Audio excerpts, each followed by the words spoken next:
குரு வணக்கத்துடன் welcome to make leaders. 6th ஸ்டாண்டர்டில் இயல் 2ல் சிறகின் ஓசை லெசன் தான் படிக்க போகிறோம்.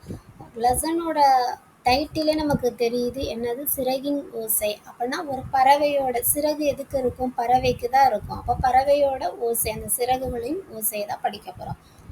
இந்த கிளாஸில் வந்து சிட்டுக்குருவிகள் இருக்கு இல்லையா, ஆல்ரெடி நேற்றோட வீடியோவிலே நம்ம சிட்டுக்குருவிகளை பற்றி பார்த்தோம்.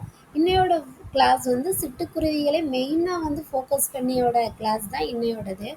இதில் மனிதர்கள் வந்து என்ன பண்ணுறாங்கன்னா, நம்ம வேலை மித்தமாக என்ன பண்ணுவோம், இங்கேருந்து வேறு ஊருக்கு ட்ரான்ஸ்ஃபர் ஆகி போவோம். எதுக்கு? நமக்கு வேலை வேணும், பொருள் தேடுவதற்கு போவோம். சில நேரம் என்ன செய்வோம்ப்பா, நம்ம அம்மா அப்பாவுக்கு ட்ரான்ஸ்ஃபர் ஆனால் நம்ம இந்த ஊரில் படிச்சுக்கிட்டு இருப்போம், பின்ன வேறு ஊருக்கு போய் அங்கே போய் ஸ்டே பண்ணி படிப்போம்.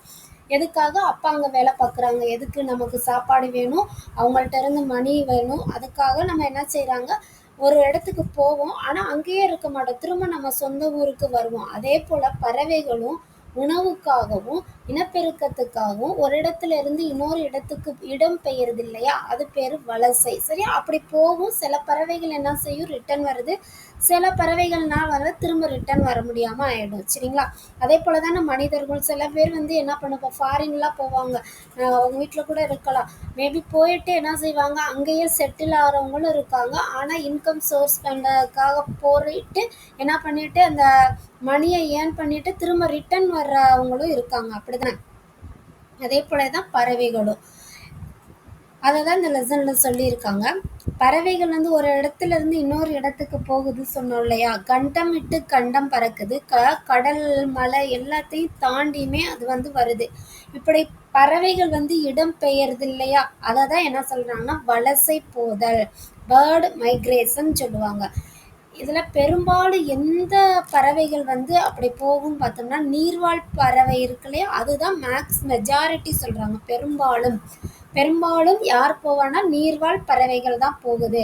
அது எதுக்காக போகுதுன்னா, ஆல்ரெடி சொன்ன மாதிரி தான், உணவு, இருப்பிடம், தட்பவெப்பநிலை மாற்றம், இனப்பெருக்கம். இதுக்காக தான் பறவைகள் வந்து ஒரு இடத்துல இருந்து இன்னொரு இடத்துக்கு மூவ் ஆகுது. அது எதை அடிப்படையாக வச்சு அப்படி அது மூவ் ஆகுது அப்படின்னு பார்த்தோம்னா, நிலவு, விண்மீன், புவியீர்ப்பு புலம் இதெல்லாம் அடிப்படையாக வச்சு தான் பறவைகள் வந்து ஒரு இடத்துல இருந்து இன்னொரு இடத்துக்கும் போகுது. அதை எப்படி போகுதுன்னு சொல்கிறாங்கன்னா, வடக்குல இருந்து தெற்கு நோக்கியும் மேற்குல இருந்து கிழக்கு நோக்கியும் தான் பறவைகள் வந்து வலசை போகுது, இடம் பெயருது அப்படின்னு சொல்கிறாங்க. பறவைகள் வந்து ஒரு வழித்தடத்தை தேர்ந்தெடுத்து அந்த பாதையிலேயே போகும், திரும்ப அந்த பாதையிலே ரிட்டர்ன் வரும். சில பறவைகள் என்ன பண்ணும், போகவும் மட்டும் செய்யும், அதுக்கு 2 பாதைகளை வந்து அது வந்து பயன்படுத்தும். சில பறவைகள் தான், பேர்ட்ஸ் தான் என்ன பண்ணும், போன பாதையவே வந்துட்டு திரும்ப அதே இதில் ரிட்டர்ன் வருது. சில வந்து 2 பாதைகள் வந்து யூஸ் பண்ணுது பறவைகள் அப்படின்னு சொல்லியிருக்காங்க. பயணம் செய்யும்போது நமக்கெல்லாம் என்னப்பா ஆகும், பயணம் செய்யும்போது பசிக்கும் இல்லையா, கொஞ்சம் ரெஸ்ட் எடுக்கணும். இப்போ நம்மளே ட்ராவல் பண்ணி ஏதோ ஒரு ஊருக்கு போகிறோம்னா நம்ம என்ன கேட்போம், பசிக்குதுமா, எனக்கு ஏதாவது சாப்பிட்டாங்க அப்படி சொல்லுவோம்.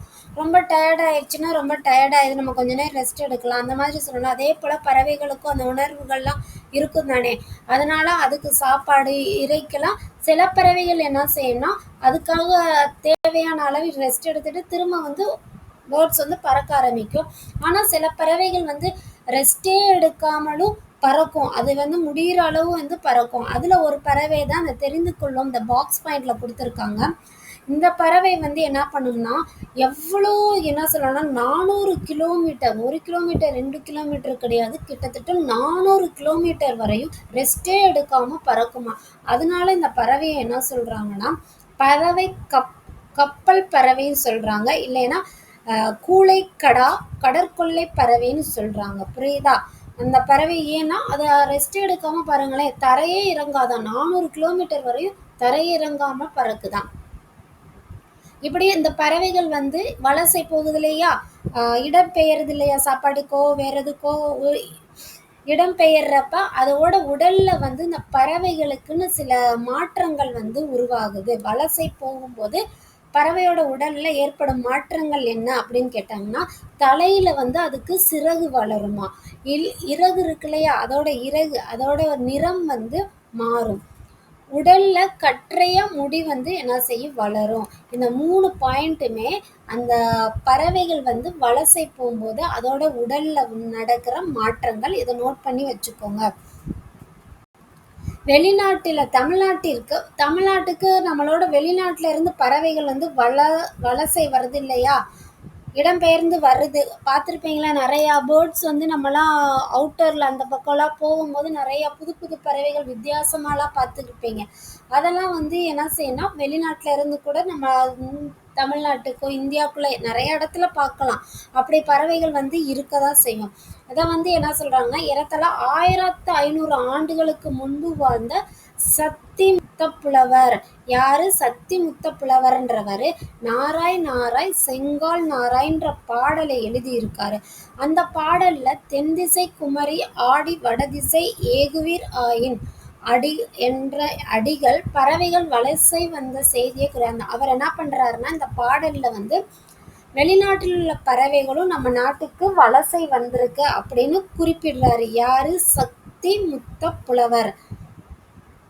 ஐரோப்பியாவிலிருந்து தமிழ்நாட்டிற்கு செங்கால் நாரைகள் வருவது தற்போதைய ஆய்விலும் உறுதிப்படுத்தப்பட்டுள்ளது. ஐரோப்பால இருந்து எங்க தமிழ்நாட்டிற்கு நாரைகள் இருக்குல்ல, நாரைகள் பார்த்துருப்பீங்க தானே, அதை தான் வெளிநாட்டு பறவைகளுக்கும் புகலிடமா இருக்குது தமிழ்நாடு அப்படின்னு சொல்லியிருக்காங்க.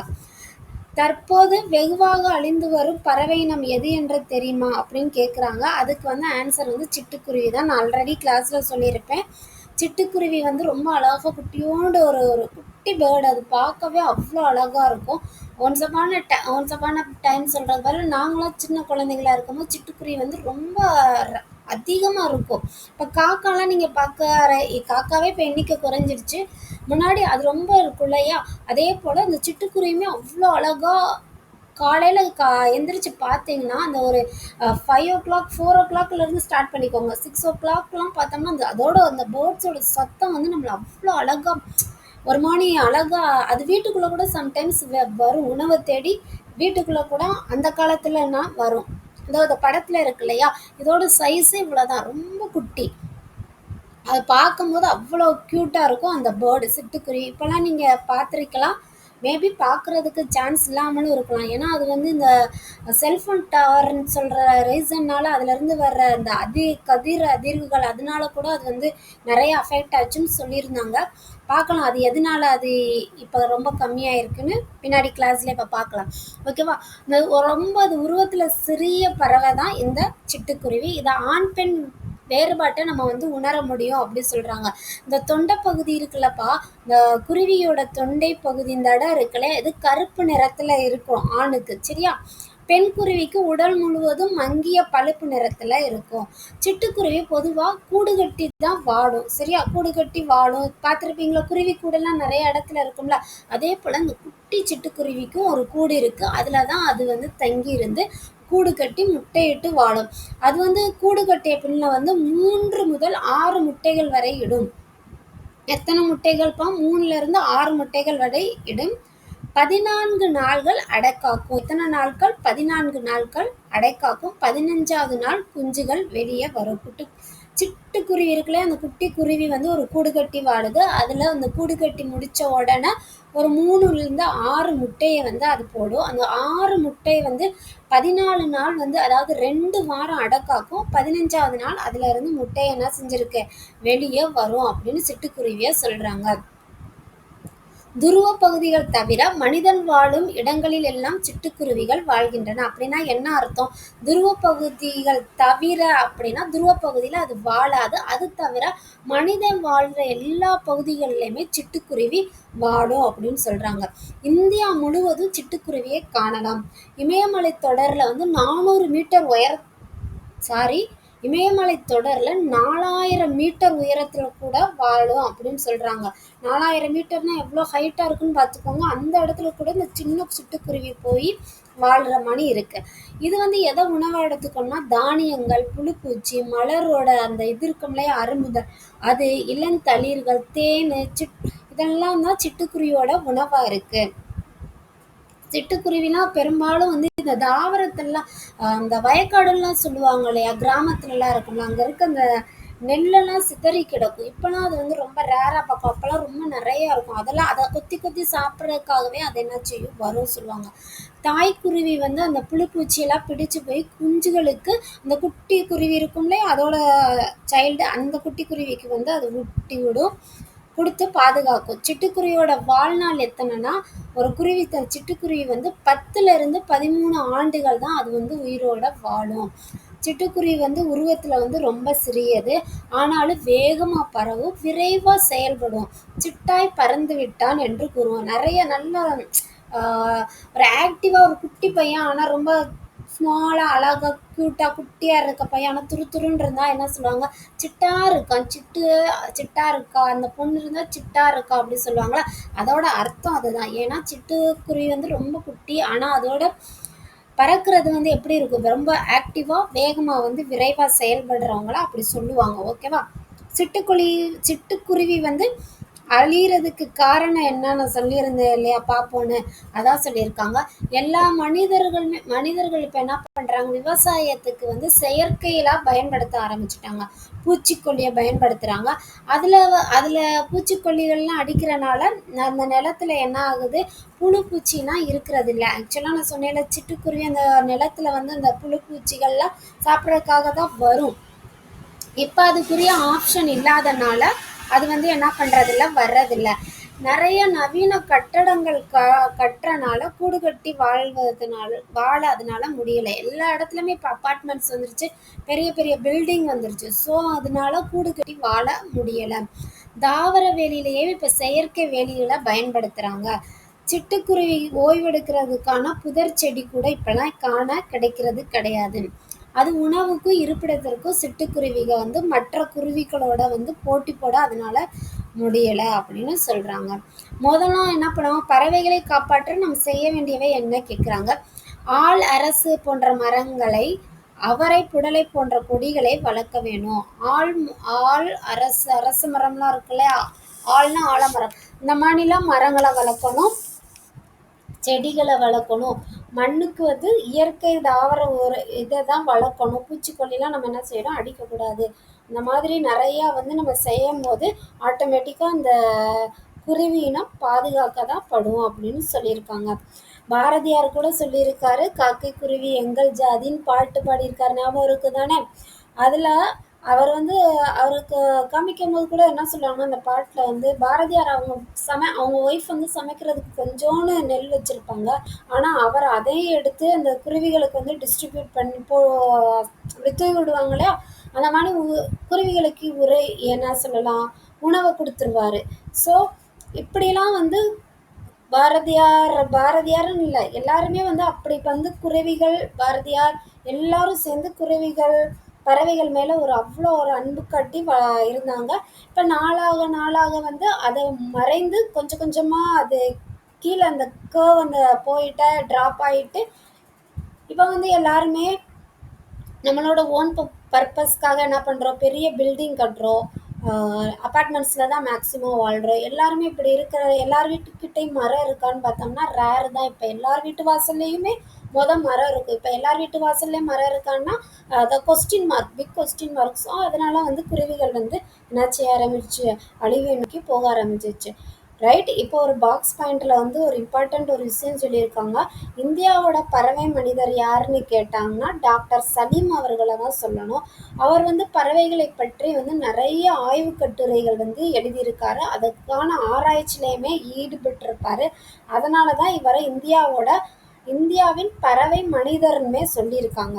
இவர் வந்து பல நூல்களை வந்து எழுதியிருக்காரு. அதில் வரலாற்று நூலுக்கு சிட்டுக்குருவியின் வீழ்ச்சி, the fall of a sparrow அப்படின்னு அதுக்கு என்ன செஞ்சிருக்காரு? பேர் வச்சிருக்காரு. ஓகேவா? அதனால தான் இவர் என்ன சொல்றாங்கன்னா இந்தியாவின் பறவை மனிதர்னு சொல்லியிருக்காங்க. ஓகே. மனிதன் இல்லாத உலகில் பறவைகள் வாழ முடியும். மனிதன் இல்லாத உலகத்துல பறவைகள்னால வாழ முடியுமா? கண்டிப்பா வாழ முடியும். ஏன்னா தாவரங்கள்ல இருந்து விழுகிற அந்த பறவைகளோட தாவரங்கள்ல இருந்து விழுகிற அந்த ஃப்ரூட்ஸ்லாம் இருக்கு இல்லையா? அது சிந்தி செதறி. ஸோ பறவைகள்னால நம்ம இல்லைனாலும் அதனால வாழ முடியும். ஆனா பறவைகள் இல்லாத நாட்டில் நம்மளால வாழ முடியுமா உலகத்துல அப்படின்னா அது கொஸ்டின் வந்து என்ன, அதுக்கு நம்மளால வாழ முடியாதான் மேக்சிமம் இல்லையா? அப்படின்னு அந்த ஆராய்ச்சியாளர் இருக்கார் இல்லையா, பறவையின் ஆய்வாளர் சலீம் அவர்கள் சொல்றாங்க. இது ஒரு உண்மையும் கூட தானே? ஓகே. அடுத்து உலக சிட்டுக்குருவியோட நாள் வந்து மார்ச் 20 கொடுத்துருக்காங்க. பறவைகள் பற்றிய படிப்பு ஆர்னித்தோலாஜி எனப்படும். ஓகே. அடுத்து உலகிலேயே நெடுந்தொலைவு, அதாவது நெடுந்தொலைவு 22,000 கிலோமீட்டர் பயணம் செய்யும் பறவையினம், அது பேரு ஆர்டிக் ஆலா. ஆர்டிக் ஆலா அது வந்து ரொம்ப, அதாவது 22,000 கிலோமீட்டர் பயணம் செய்கிற ஒரு பறவையா. அதை வந்து நோட் பண்ணிக்கோங்க. பாக்ஸ் பாயிண்ட்ல கொடுத்துருக்காங்களா, அந்த பேர்டு அவ்வளோ அழகாக இருக்குன்னு பாருங்கள். அதோட பிக்சரும் என்ன செஞ்சுருக்காங்க, கொடுத்துருக்காங்க. லெசன் கம்ப்ளீட் ஆயிடுச்சு. சிட்டுக்குருவியை பற்றி படித்தாச்சு. நம்மளால் முடிஞ்ச அளவுக்கு சிட்டுக்குருவியை என்ன செய்யணும், பாதுகாக்கணும். நம்ம முடிஞ்ச வீட்டு பக்கத்தில் குட்டி குட்டி செடி நட்டு வைங்க, மரம் நட்டு வைங்க. மரம் இருந்துச்சுன்னா அதை கட் பண்ணாமல் அதுக்கு தண்ணி ஊற்றுங்க. நீங்கள் வந்து சின்ன குழந்தைங்க. ஸோ உங்கள் கையில் தான் என்ன செய்யுது, எதிர்காலமே, இந்தியாவோட எதிர்காலமே இருக்குது. ரைட்டா? நீங்களாம் மாறிக்கலாம், நம்மளாம் என்ன செஞ்சுக்கலாம், மாற்றிக்கலாம். சிறப்பான ஒரு எதிர்காலத்தை சிட்டுக்குருவிக்கு மட்டும் நமக்கு ஏற்படுத்திக்கலாம். Okay, right. Back to the point. சரியான விடையை தேர்ந்தெடுத்து எழுதுக. பார்க்கலாமா? தட்பவெப்பம் என்னும் சொல்லை பிரித்து எழுத கிடைப்பது தட்பம் கூட்டல் வெப்பம். ஃபர்ஸ்ட் இருக்கு இல்லையா, அதுதான் தட்பம் கூட்டல் வெப்பம். ரைட். ரெண்டாவது, வேதியுரங்கள் என்னும் சொல்லை பிரித்து எழுத கிடைப்பது யுரங்கள். யூ. இதை எப்படிப்பா பிரிக்கலாம்? தி பிளஸ் உ யூ, வேதி உரங்கள். தரை கூட்டல் இறங்கும் என்பதனை சேர்த்தெழுத கிடைப்பது தரை கூட்டல் இறங்கும் என்பதனை சேர்த்தெழுத கிடைப்பது தரை இறங்கும். ஓகேவா? அடுத்து நெக்ஸ்ட் பார்க்கலாமா? Okay, fine. ஃபோர்த்து, வழி கூட்டல் தடம் வழித்தடம்.